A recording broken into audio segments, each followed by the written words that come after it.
Good afternoon and welcome to this virtual meeting of the Licensing Panel of Allerdale Borough Council.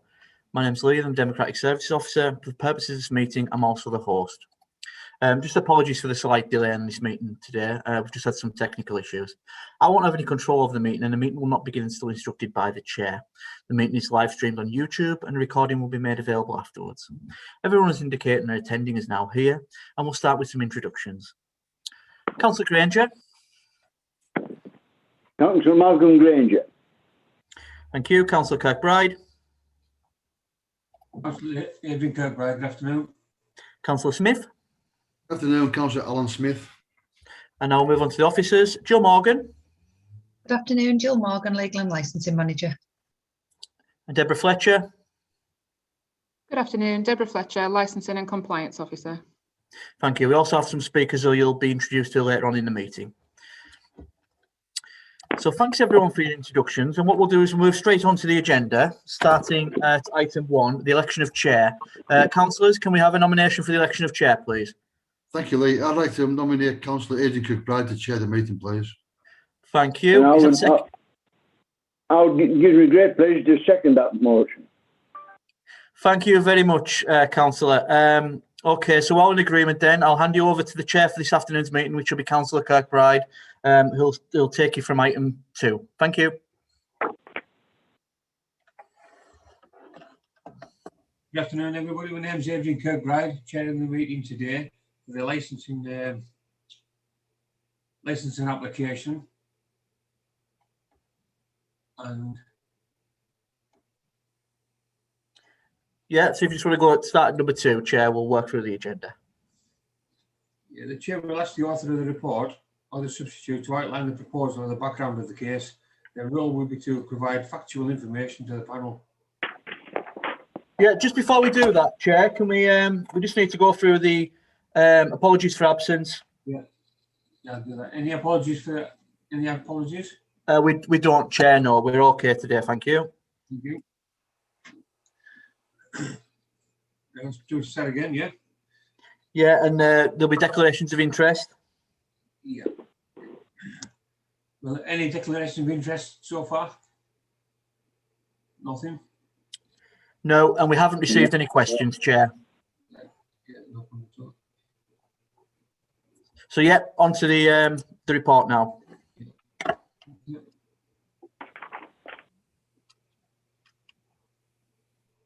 I can outline the report now, Chair, if you'd like me to. Yes, please, Deborah, thank you. Thank you. This is an application to consider representations received in relation to an application for a premises licence. The title is Land at Holly House, Goody Hills, Mowbray, Maryport. So we're here to consider representations which have been made against the application. My recommendation is you should consider all the information contained in the report and should make a decision from the options available in paragraph 7. You should take into account information received from the applicant, who is here today on the call, other persons, so there's one person making a representation, and then any relevant legislation or guidance. I've outlined the legislation and background in paragraph 3.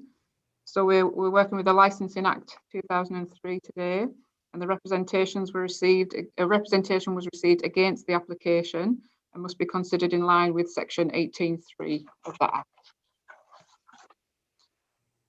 To paragraph 4 and the content of the report, the applicant is Simon Kay, and he's on the call today and will make a submission once I've given you the outline of the report. The application relates to an area of land known as Land at Holly House, Goody Hills, Maryport, Mowbray, Maryport, and the camping fields on the adjacent land at North Lakes Country Park, Tyneside, Silloth. In the agenda, there is a plan. It's quite a large plan, and I know it hasn't printed out very well if you're looking at a printed agenda.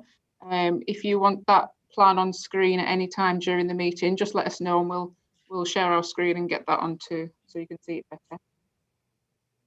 The applicant has given a general description of the premises, and it is that of a music festival running over bank holiday weekend and consistent to the previously approved licence for Solfest. This licence is to move the premises across the road. The festival site is comprised of camping land and the adjacent arena field. The whole Solfest site will be managed and governed in accordance with the Solfest event management plan, along with its appendices, and should be considered as supporting documentation for this application. In paragraph 4.4, I've outlined the licensable activities that the application relates: supply of alcohol on and off the premises, and regulated entertainment, late night refreshment in the hours given in the agenda. The premises will be open to the public from 6 p.m. on the Thursday through to 6 a.m. on the Monday, as people are resident on the site for the duration of the event. The applicant has given the following information in relation to the premises being open to the public, which it just says that the main festival arena field will be open to paying patrons of the festival between the hours of Friday noon to 4 a.m. on the Monday morning. And it says we would like to reserve the right to provide some low-key entertainment in the camping fields on the Thursday evening if they wish. So the licence application allows for that. The applicant wishes to duplicate the licensing conditions which were on the 2019 licence. I've included that licence in the agenda as reference, so you can have a look through all those conditions. The designated premises supervisor is Simon Kay, who's also the applicant. He is a personal licence holder with us. Cumbria Constabulary replied to the consultation for the application and agreed that they were happy with the conditions from the 2019 application to be copied over, but they also wished to agree a condition regarding COVID control, which is in the report. The condition states that they must incorporate measures for the mitigation of COVID into the 2021 event management plan. Measures will be in compliance with whatever national guidelines are in place at the time of the event. Obviously, that covers us too. Whatever's happening at the time will be complied with. As well as the responsible authorities, any other person can make a representation for or against an application. One representation was received against the application, and that is at Appendix C. At Appendix C, I've actually included correspondence that I've had with the applicant, correspondence that I've had with the person who has made the representation. My text is in red. So it was just a bit of an insight that discussions do go on between the applicant and the person who makes the objection to try and resolve issues. One of those issues that has been resolved was that the objector was worried that there was going to be more than one event per year, as it wasn't clear in the application that it is just for one event a year. So in discussions with the applicant, that has been agreed. The licence will run indefinitely, so it will be for multiple years, but it will just be for one event, which is usually run on the bank holiday weekend in August. And we can, should you be minded to grant the application, we can include a condition that stipulates that it would be once a year. So that gives item 1 in the representation, that's an agreed condition. Paragraph 5 is the legislation and policy that we're working on today. I've highlighted all the relevant parts there. Paragraph 6, implications and impact. The applicants have paid a non-refundable fee. Sorry, the agenda says £100 there, it should be 1,100. It gives you all the implications of the report as well. Paragraph 7, options available to the panel. The panel must consider the representation and take such steps as it considers necessary for the promotion of the licensing objectives. The steps that you have today are: you can grant the license subject to the conditions mentioned in the operating schedule. That would be all conditions that were on the 2019 license, plus the police condition about COVID, plus the condition that it will only be held once a year. Anything that you considered necessary for the promotion of the licensing objectives, and then include any mandatory conditions. You can also exclude from the scope of the license any licensable activities to which the application relates. You can refuse to specify a person in the licence as the premises supervisor, or you can reject the application. Whichever decision that you do, please give full reasons for your decision.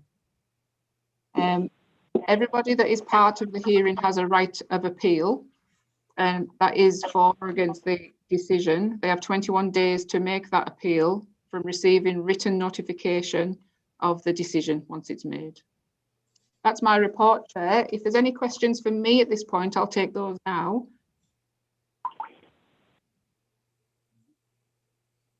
Chair, Councillor Smith has his hand raised for a question. Thanks, Chair. Deborah, just one question on the thing you said about the licenses are rolled on over from 2019 when it was granted. You said it was I think you said it came on under the police part. Yes. Can you tell us, is it a straight lip from 2019? Are the times what's listed the same as 2019, or is any variation? No, sorry, it's just the conditions that were attached to the 2019 application would like to be duplicated onto this for this application and any events subsequent to this. Yeah, but I'm more interested in the licensing times. All right. So if you just take the first one, which is performance of play indoors and outdoors from midnight to 4 AM in the morning.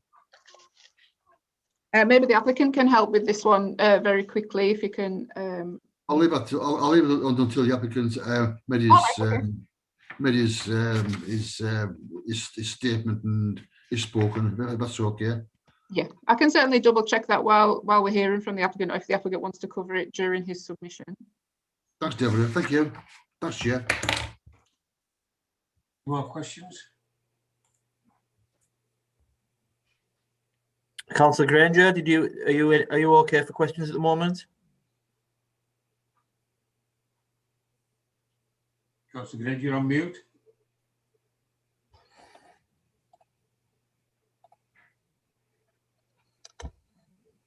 No.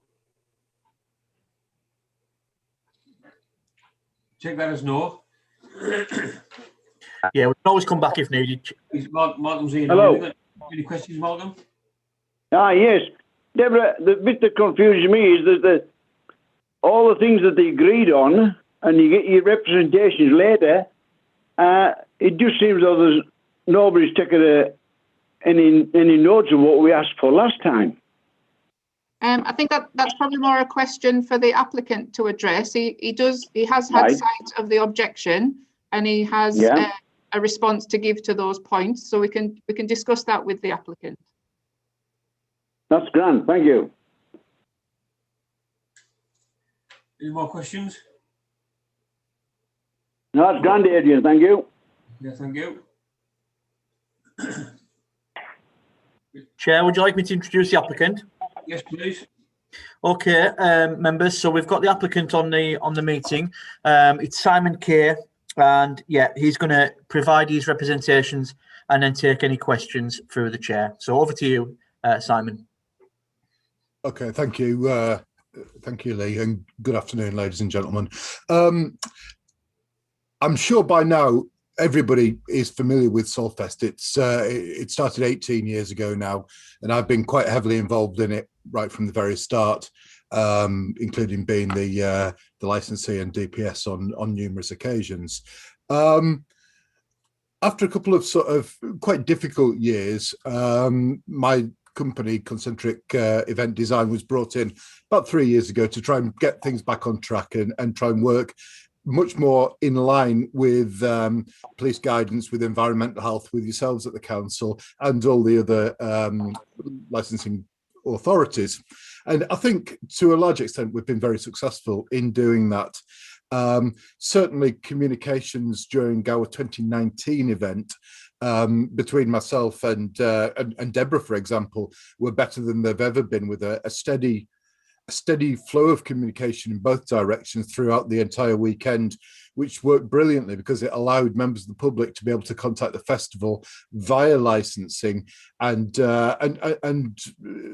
we were able to reassure people and to reassure the licensing authority at Allerdale that that things were being taken seriously and put in place. And I think that's kind of reflected. As I look through the representations which were received, would you like me to address those points, Chair? Please, Simon. Thank you. Yep. Okay. So, I mean, they sort of loosely fall into about 4 paragraphs. So, which I've got on another monitor here, and now I've just lost. There we go. So the first one, obviously, we've kind of talked about that a little bit. There was some misunderstanding over the clarity on the specific dates, and I think Deborah's kind of clarified there will only be one event per year, as there always has been. However, rather than having to reapply year after year after year, we've applied in perpetuity. So hopefully that the license will roll on for every bank holiday weekend. Paragraph 1 then goes on to talk about some of the disruption caused. I do object to the suggestion that people have treated the roads local to the festival as a racetrack. To the best of my knowledge, I'm not aware of any circumstances at all in which anybody has raced round any roads. I'm not aware of any racing that's been going on. I'm sure if there had been, the police would have been the first to tell us and notify us that those roads were being used for racing. That hasn't happened, so I'm not sure where that information has come from. The other bit that really stands out for me from paragraph 1 was the penultimate sentence, where it refers to the fact that after the event, at least 2 weeks are spent tidying up. Now, panel, does that sound like a responsible festival organizer? 2 weeks spent tidying up. I don't think you can really argue the case that if we were in any way irresponsible with what we were trying to do, we wouldn't really have brought in a professional tidying crew, professional litter pickers. There's some messages, I think Deborah refers to them, where a situation where a local member of the public contacted her, I think it was a day or so after the festival, and made her aware of some litter that had somehow managed to get into a hedgerow.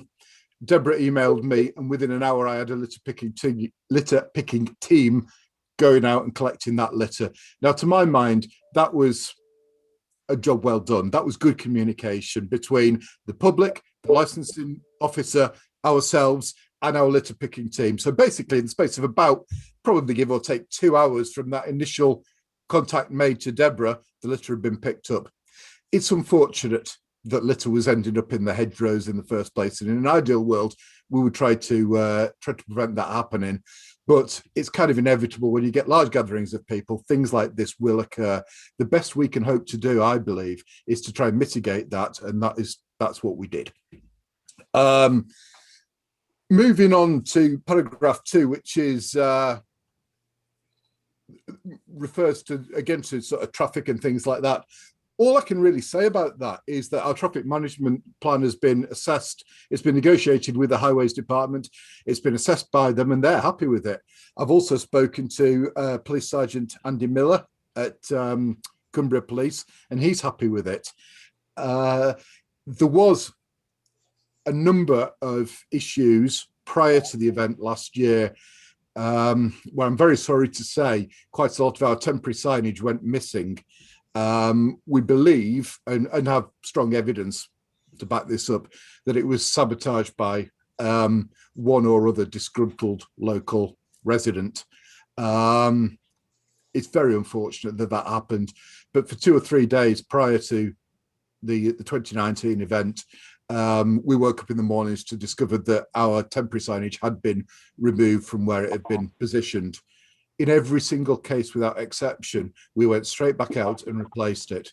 So again, as soon as we were aware of a situation, within an hour, the signage was replaced. I don't think really that we could have done much more than we did do under those circumstances.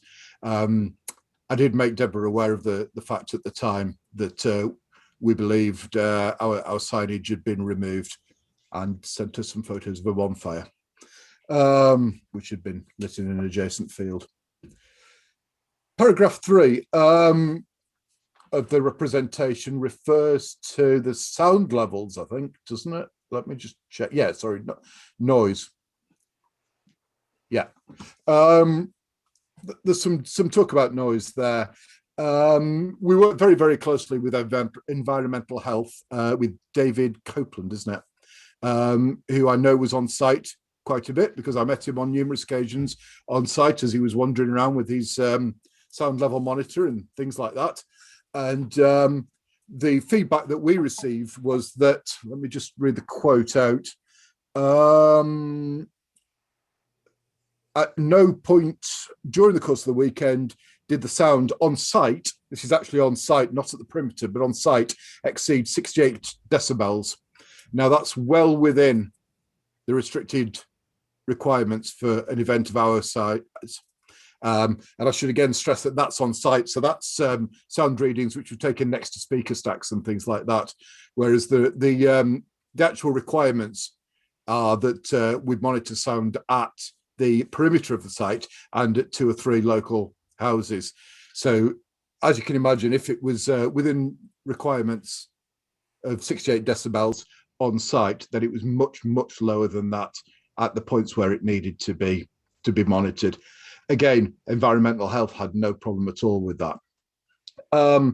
There's also reference made to a telephone call which was made at 3 o'clock in the morning to the duty manager phone, 3 o'clock on Sunday morning, so Saturday night, Sunday morning, with a complaint about the noise levels. This was a complaint from the person who's made representations, and they've admitted in their representation that Solfest responded to that at 8 a.m. on Sunday morning, 5 hours after the initial call was made, the initial message was left. I wonder how many other businesses could possibly hope to respond to any concerns from a client, from a member of the public within 5 hours between 3 a.m. and 8 a.m. on a Sunday morning. I think we were brilliant to be able to do that. And the fact that this person got the phone call back, they weren't ignored, their concerns were taken on board and they were called back at a reasonable hour. I really don't think they would have thanked us, particularly if we'd phoned them up in the middle of the night. You know, we waited until a sensible time and returned their call promptly and courteously. So that is in response to paragraph 3. And the final bit, it's already been touched on actually, was in reference to COVID. Now, I have spoken to the police. I spoke to Sergeant Andy Miller about this, and he was happy to lift the conditions as has been discussed. And I've also spoken on the 3rd of February, I had a conversation with Rachel Horton, the environmental health officer from Allerdale, specifically in relation to the pandemic and the effect that it may have on Solfest. Now, as I'm sure you all know, we cancelled Solfest last year. We weren't forced to do that. We weren't instructed to do that. And we didn't have our license removed or anything like that. We as an organisation took the decision that we felt we couldn't run a safe festival. We couldn't protect all the people who were there, our customers. We didn't think we could do that. So we opted not to run. It cost us a lot of money and it cost a lot of heartache, and a lot of people were very disappointed. But we felt and still feel that it was the sensible decision. We will not hesitate, if we feel it's dangerous, to do the same thing again. We will only run if we can run a safe festival. In our risk assessment for the event, I'm sure you've all seen it and read it diligently, it says quite clearly, nothing we do is worth anybody getting hurt for, absolutely nothing. So I'll just stress again, we will only run an event in 2021 if it is safe to do it. However, as you know, the guidance is changing on a weekly, daily, sometimes basis. So for me to sit down and write a... Excuse me, Simon, that's your 10 minutes up there. Can you have additional time, Lee? Is that okay?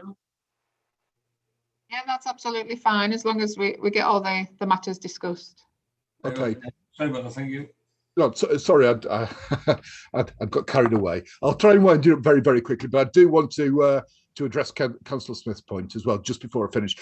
But yeah, we decided that there wasn't any point in trying to write a COVID response plan at this stage, because in the next 6 months, things could change significantly, as they have in the previous 6 months and the 6 months before that.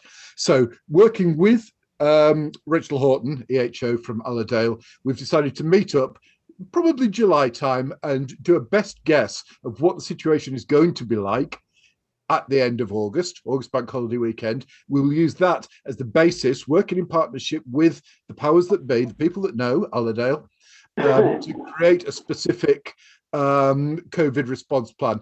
If it's not safe, we won't run. But if we can run safely, we will do, and we'll make sure we keep people safe, always.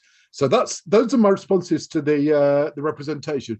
Just finally, in response to Councillor Smith's query about the hours and whatnot being lifted from 2019, yes, they're exactly the same. All the times, all the details, the number of tickets sold, I think everything is exactly the same as it was. We're more or less replicating the same festival as we did that year, with a little bit of additional learning, because this will be our second time running on the new site. But thank you very much for that, and thank you for the extra time. Thank you, Simon. Does any members or officers any questions? Yeah. Malcolm?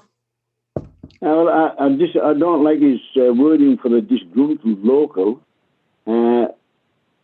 If somebody had an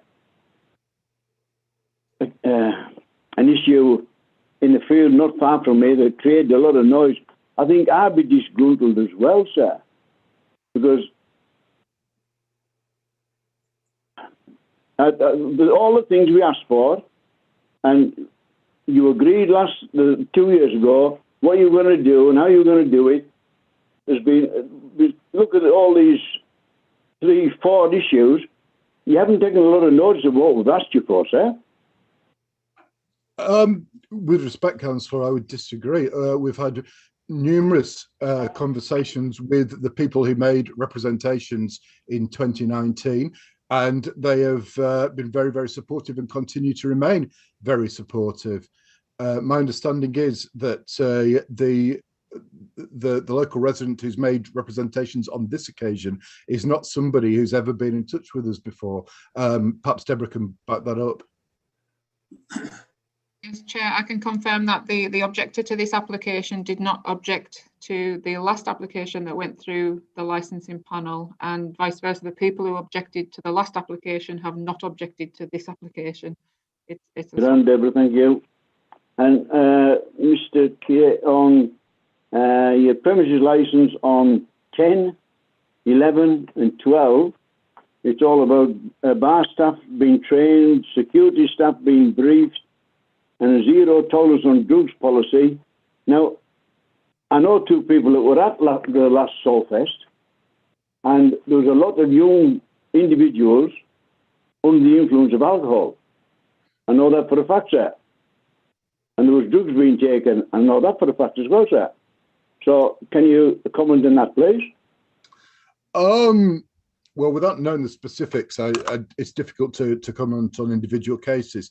However, I know that I did run test purchasing, and I brought in a number of 17-year-olds, 16, 17-year-olds, and deliberately sent them into our bars to check that they were not being served. And on every single occasion, our bar staff refused to serve them. I was absolutely delighted with that, because when I'd done the same thing in a previous year, there had been 1 or 2 occasions where bar staff had been found guilty of serving people underage. This was in 2018, I think it was.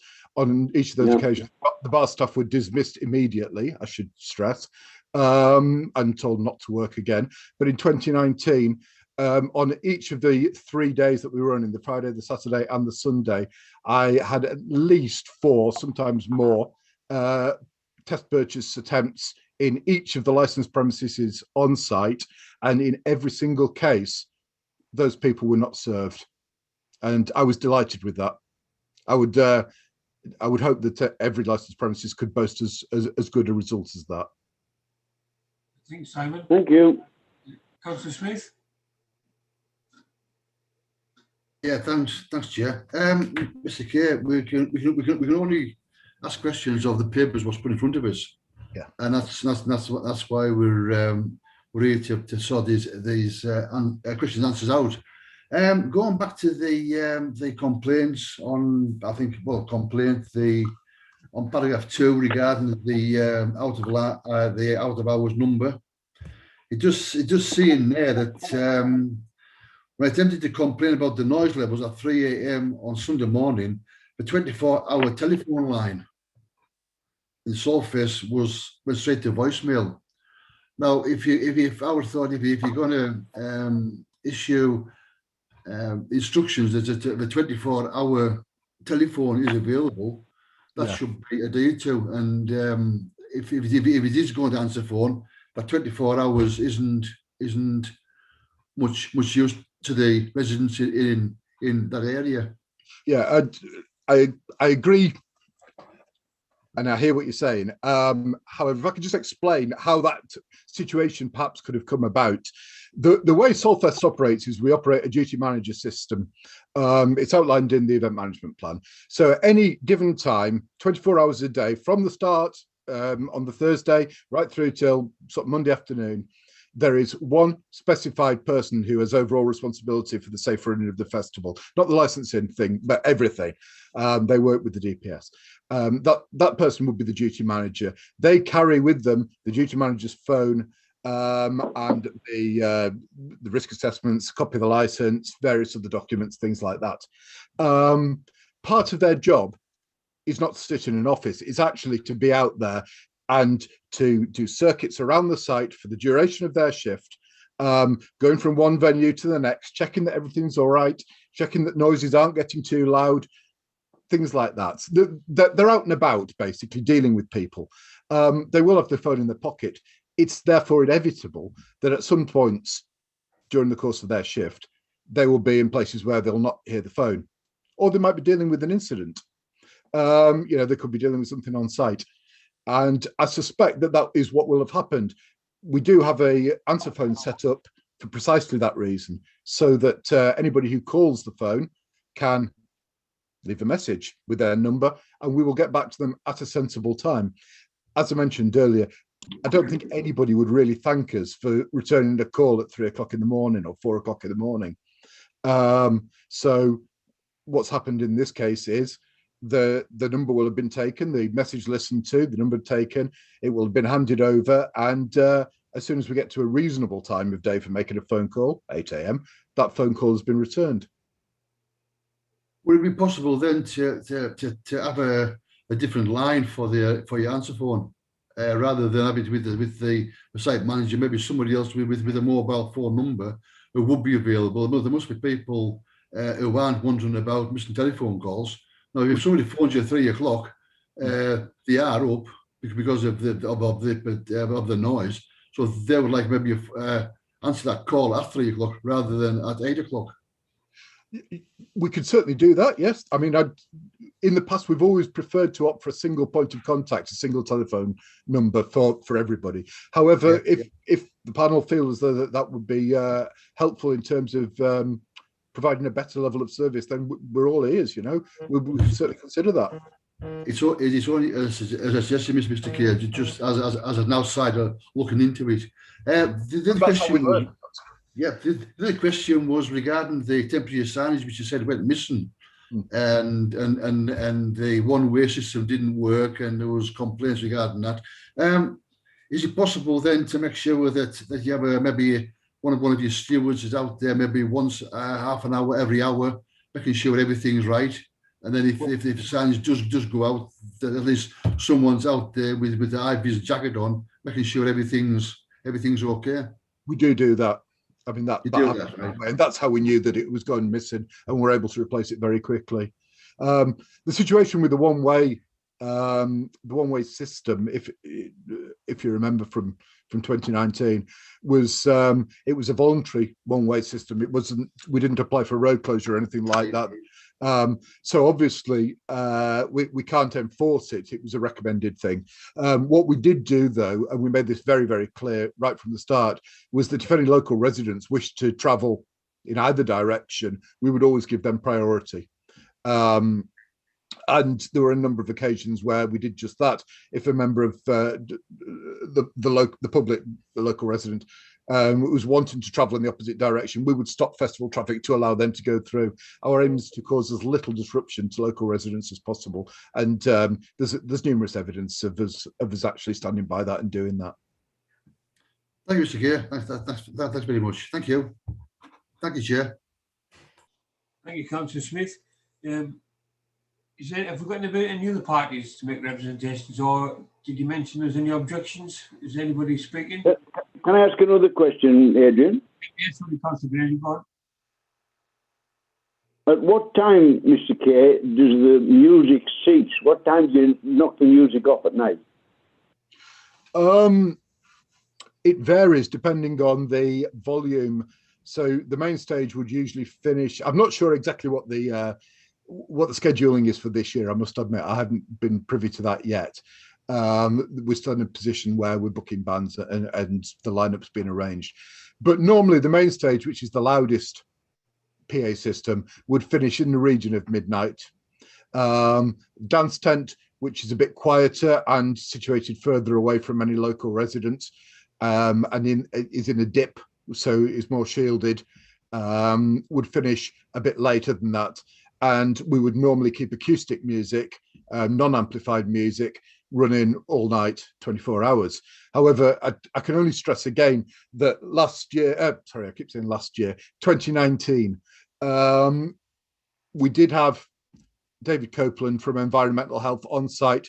There was sound monitoring equipment installed in numerous locations, and without exception, we were within compliance of the set volume levels at all times throughout the entire weekend. I really can't overstress that.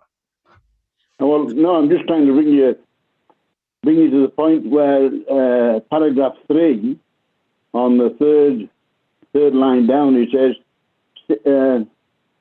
in 2019 the volume level increased steadily over the weekend, such that on the Sunday night, Monday morning, I actually feel the bass through the floor. When I attempted to complain about the noise level at 3 o'clock on the Sunday morning, well, if it knocks off at 12, what would the complaint at 3 o'clock in the morning for, sir?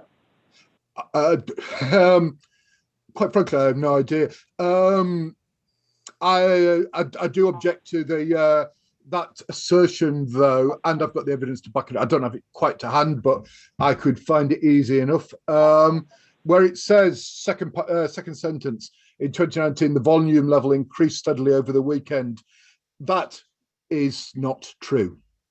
And I have the hourly decibel readings from the sound monitoring team and from Environmental Health, which will verify that it's not true. We set a volume level, which was 68 decibels at the stage, and we did not exceed that for the entire weekend. It didn't go up at all. And if you would like to check with an independent, I'm sure Environmental Health will verify that, because they installed the sound monitoring gear from which the readings were obtained. Simon, any further questions? Thank you. No, and Chair, just to confirm, we don't have any further representations. So, unless the officers have any questions for Simon. I wasn't going to ask Simon a question particularly. It was just that because the person who made the objection was unable to attend today, we have gone through the document in some detail. The only other thing that the objector mentioned was he raised a point about the applicant contacting local residents, and I wondered whether Simon could give us some feedback on, or what the plans are for 2021. Certainly. It's inevitable when you're dealing with a rural area that people are going to be sometimes quite difficult to contact. People move, people rent houses out, people go on holidays. It's not always easy to contact people. So what we thought we would do this year would be to actually make contact with the local parish council and arrange to go and speak in person to a parish council meeting to hopefully answer any questions that they might have directly and really make contact on a one-to-one basis, providing it's safe and legal to do so, with the local parish council meeting.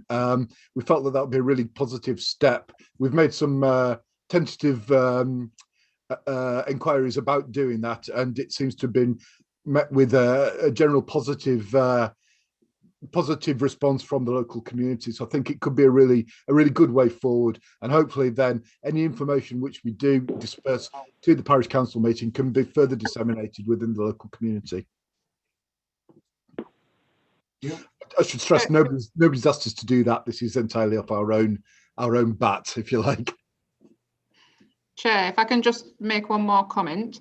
Yes, for the 2019 event, we trialled where the licensing the licensing officer was be able to be contacted by local residents over the weekend of the festival, where that information was then supplied to the applicant during the festival for is it a daily briefing at 6 p.m, Simon?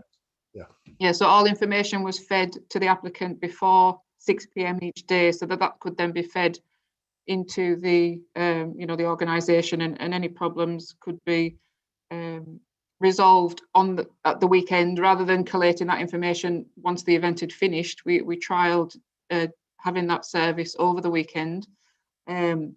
We got some good responses to that from local residents, that they felt that because they could approach the licensing department, who also have a responsibility for compliance over the event, they felt that worked well because we were able to feed that back right away. I don't know if Simon, did you find that helpful for the 2019 event? I found that really positive, and it was great from my perspective as the licensee and DPS to be able to go into the on-site 6 p.m.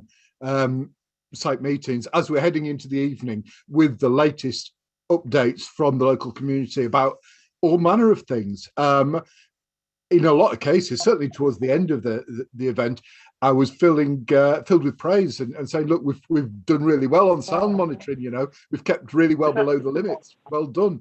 And it was nice to be able to feed that back, but to have that officially and to have those daily, I was just reading them actually prior to this meeting. I was reading the correspondence myself and Deborah had on the days of the festival in 2019. And it was a steady stream of emails. It wasn't just one or two. It was a conversation that was constantly going on throughout the day. As Deborah spoke to local residents and fed things back to me, I was able to explain straight away what we'd done about things and how we had actually listened to any concerns that were raised and responded to them and how we'd responded to them. Deborah could then get back in touch with the local residents and feed that back. And it seemed to do the job. And I think that's a key factor in the reason why none of the people who'd originally made representations in 2019 have come back and made any further representations. In fact, a number of them have been in touch to ask how they can support the event. Thank you, Chair. Any other questions? No, thank you. Grand Agent.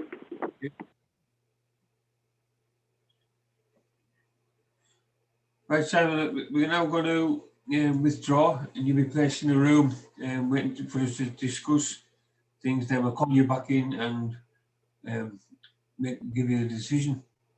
Okay, Yeah. thank you very much, Chair. Yeah, before we do that, Chair, sorry to interrupt. It's also, Simon, if you want to make any further comments before we do that. Sorry. No, just thank you for your time. Thank you. Okay, if it's okay with you, Chair, then we'll go into deliberations, and I'll put, just for the benefit of those watching the meeting, the members will be joined in the virtual breakout room with my Democratic Services colleague and the legal manager, and they'll be making that decision in private. So I'll make the arrangements to do that now. Thank you. Thank you.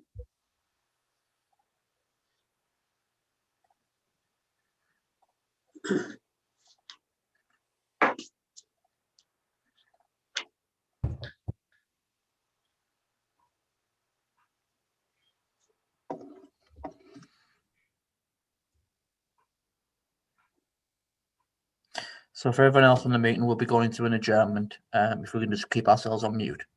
Thank you.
Just need to make sure that Simon's returned to the meeting. Well done, lad. Hello. Hi, Simon. I'll just pass it back over to the chair. I believe the members have got further questions for you. Is that okay? Yeah, that's fine. Sorry, you seem to have stopped my video, so that's why. Yeah, I can sort that out for you. Yeah. Over to you, Chair. Thank you, Lee. We're back, Simon. The legal and licence manager's got a few questions to bring to you, and then a couple of the members have asked you questions as well. So I'll let you carry on, Jill. Yeah, just to clarify, the members in making a decision that they would like to have a little bit more clarification around the traffic management plan and around the 24-hour phone line and how that's manned. So if I can pass over to Alan, would you be okay to clarify the questions that you raised earlier? Okay. Yeah. Mr. Chair, when I asked the question before regarding the 24-hour telephone helpline, complaint line, what you want to call it, and you said that there's a guy walking about with a telephone in his pocket and that kind of thing. I didn't think it was a very good system of taking telephone calls. Rather than write it into the conditions, I'll just ask you the question about. You must have some kind of control room there. We have a site office, and that office is staffed 24 hours a day. So it would be a very straightforward process to have a phone kept there. In previous years, we've always felt, and I know the police liked the idea that the phone was always kept with the duty manager. But it would be very, very straightforward for that phone to be kept in the office where it can be answered by somebody who's on duty who will be able to hear it. Yeah, we could do that easily. Thank you. Thanks, Simon. Jill. Yeah, the second question I think was around traffic management and keeping the roads clear, just around the details of your traffic management plan and ensuring the signage, etc. Was in place, is my understanding. Okay. Very good, is it? Very good. If you don't mind. I'm not sure how long the road is from the main road to the site, and Half a mile. And how much signage you're having to put out. Is it a mile down the road, 2 miles down the road? How far is it? When you say when you're saying the main road, do you mean the B5301? Is that the one from Allenby to Silloth? No, Spatey to Silloth. Spatey to Silloth, right. See, I used to have a caravan on Manor House Caravan Park, and when Saltfest was on down with Salter, we could hear it at night time. So I know a bit about the area, but I'm not sure where what this road is. Is it half a mile long? Is it? No, it's about 300 or 400 yards from the corner at Jericho off the B5301 down to where the site is. Okay, so the question again would be, it's more of I know you've got the police on and the comments from the police and from the Cumbria County Council. It would be more of a goodwill gesture by yourself. Because if I was going to try to get a license for an event, I'll go out 110% to make sure that the people in the area are happy and I don't get any complaints. So when I mentioned before about the high-vis jacket steward and the signage, could that be now incorporated into your traffic management plan, that we've got somebody on there, maybe from 8 in the morning till 10 at night or something like that, so that the residents can get in and out without any obstruction, which would then alleviate any problems about complaints? That's actually written into the stewarding and security plan, which is one of the other appendices, and that's already in place. That does happen. Okay. There is somebody in high vis on that corner between those hours that you're suggesting. Well, it's about 6 in the morning till about, I don't know, whatever, 11, 12 at night. Right. They are there. I think possibly something that I should also mention, those of you who sat on the panel in 2019 may have noticed a slight difference in the site plan. And for 2021, what we've done is actually moved, I don't know if you've got the site plan in front of you, I've got it here. We've moved the general camping, which the 3 parallel fields surrounded by a dotted blue line. We've moved. I can't find out. Wait, I'll get you though. Yeah. Sorry, go on.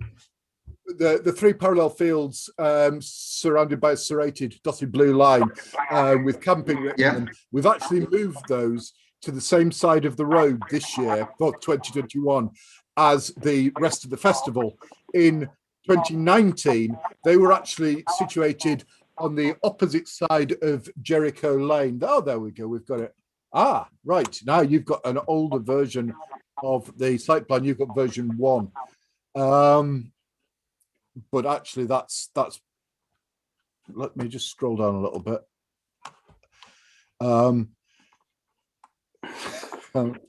I can't. Could you, Lee? Could you just scroll down a little bit? There we go. Right. Those 2 green fields that we've got there dotted on your screens now. I think one of those is quiet living camping area, isn't it? And car parking. They've actually moved, a lot of that parking is now moved to the same side of the road as the main festival. So it's sitting adjacent to the main festival arena. Where you're there, in fact. Left a bit, left a bit. Left a bit. Yes, that one. Where the mouse pointer is now. It's in there. Now, hopefully what that will do is mean that there is no need for either vehicular or pedestrian traffic to be crossing Jericho Lane, which is part of our traffic management. It's something we've learned from 2019. We realized that by moving things all onto the same side of the site, same side of the road, I think actually it was a recommendation of one of the councillors, if I remember rightly, in 2019. Yeah. And at the time, it was too late to change that. But we took that on board and thought, yeah, there is actually no reason why we shouldn't do that. So we will take that on board. And we couldn't do it in 2019 because there wasn't time, but we have done it this year. So we've tried to consolidate all our activities on the the northwest side of Jericho Lane, in order to reduce the amount of traffic, both vehicular and pedestrian, crossing that lane, which hopefully will help with traffic management quite considerably. Thank you, Mr. Kerr. No problem. Jill? Are members okay with the responses given, and would you like to go back to spot on. Can I just ask one question very quickly, Mr. Kay? If members were minded to grant the licence, would you be averse to a condition being imposed that in terms of the telephone, for example, being held in the site office? If that would not at all. No, like I say, it would be a very, very straightforward thing to do. Okay, thank you. I think it's important that we have a telephone on site. Where it's housed, I'm perfectly willing to discuss, and I'll put it wherever it's going to do most good. Okay, thank you. Chair, are we okay to put you back into the deliberations? Yes, finally, thank you. Yeah. Okay.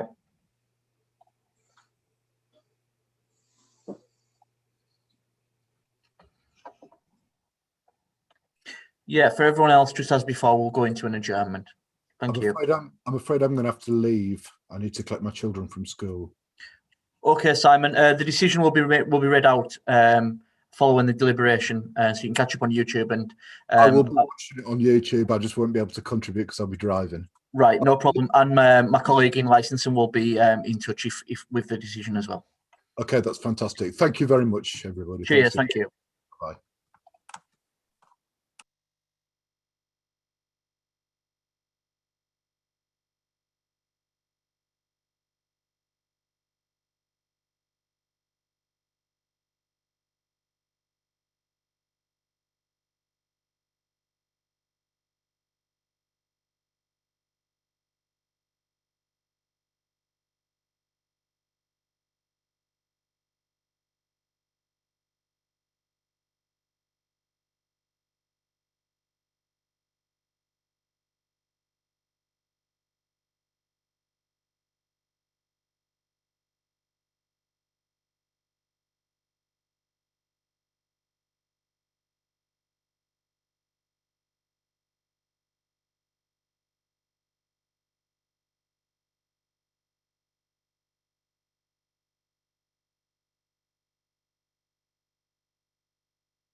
Members, just to let you know that the applicant has had to leave the meeting.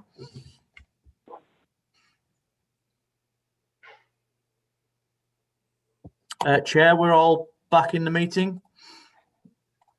Okay. Good afternoon. The licensing panel have been discussing the pros and cons and weighed up our opinions and our suggestions.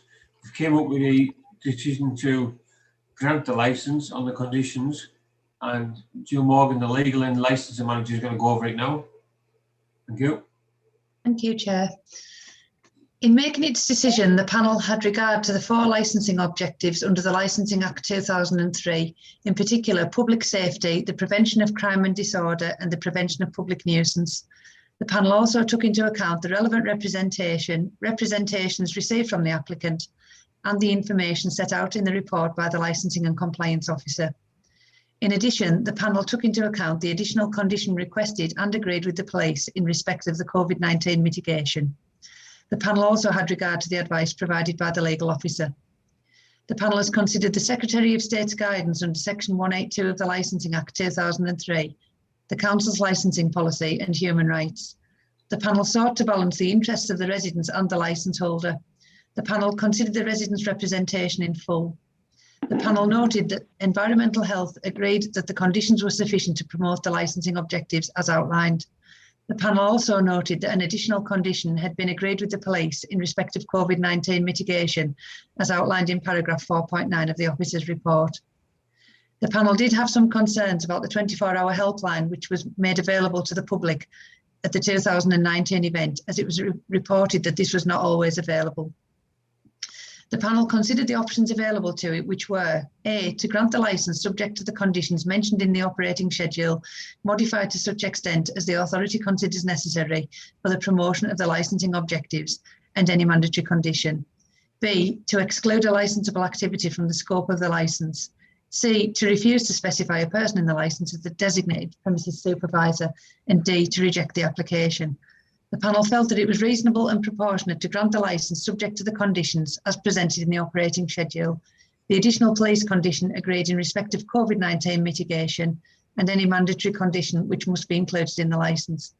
The panel requested that a further condition be added to require the applicant to locate the 24-hour telephone line in the site office for the duration of the event to ensure that it could be answered promptly. The applicant indicated that he was agreeable to such a condition in the event that the licence was granted. If any party is aggrieved by this decision, they were advised of the right of appeal to the Magistrates' Court within 21 days of receiving written notification of this decision. Thank you. Thank you, Jill. Yeah, so Chair, it's just over to close the meeting. Yeah. Good afternoon. Thank you very much.